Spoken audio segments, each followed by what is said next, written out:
How long does salmon take? Like 10 minutes. You think this is a normal dinner, right? But it's not. There's a detective at the table.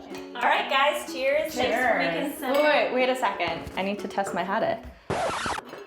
That's right. Michaela Bickford is taking a lab sample of her dinner for DNA testing. Nice.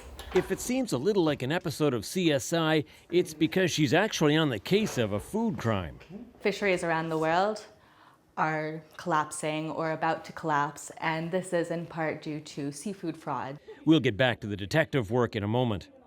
First, to the real concern, there's something fishy going on in the fish business. Oceana Canada, an advocacy group for ocean conservation, claims as much as 40% of seafood sold in this country is mislabeled. In Ottawa last year, the group tested 98 samples and found almost half of the fish were not what they purported to be, either labeled incorrectly or fraudulently. The main driver for this mislabeling is very clearly economics.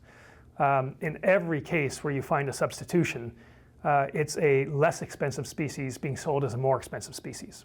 The most common ones were, for example, in sushi restaurants, not a single sample of white tuna was actually tuna. So what were they getting? Well, instead of the much more expensive white tuna, customers were really getting a species called Escolar, which is nicknamed laxative of the sea, the kind of fish that could really bring a party to an abrupt end, if you know what I mean. Here's the thing.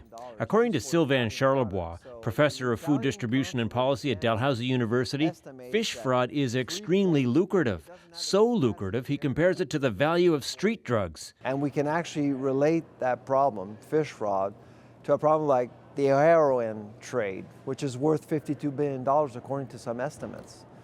It's that bad. It's that bad. We don't know for sure how big the food fraud problem is or how big fish fraud is, but it's massive. We're talking billions of dollars.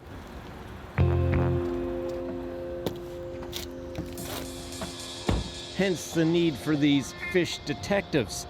Nameless, faceless to you, but right now hundreds of them are all over Canada, in Vancouver, Toronto, and most recently Halifax. Volunteers for Oceana Canada, like Monica Fong. I kind of feel like I'm sneaking around, yeah. I'm sitting in a restaurant and making sure the server doesn't see me slide a sample. You did this at a restaurant as well? I did this at a restaurant 3 days ago.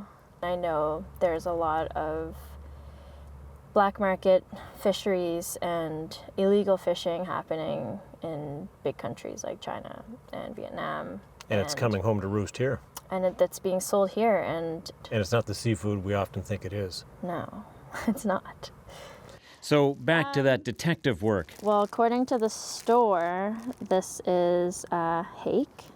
The volunteers put a sample in the tube with a drying agent, record the type of fish, and then mail it off to Oceana Canada, which sends it to a lab for DNA testing. Where the fraud happens, no one really knows for sure.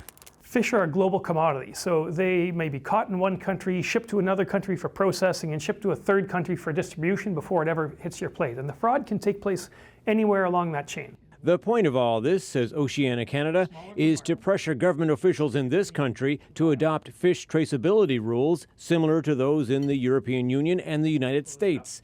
Ottawa says it's working on better labeling.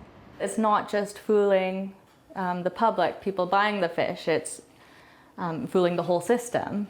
And that's why we really need traceability. We need to be able to trace where seafood comes from so we can really make informed decisions. A little food for thought, so the next time you sit down to a meal of fish, you actually know for sure what you're eating. Tom Murphy, CBC News, Halifax. Oceana says fish fraud can also take a toll on human health. You might unknowingly eat seafood that you're allergic to. Pregnant women might get a substitute fish that's high in mercury, and there have been cases of toxic fish like puffers being mislabeled.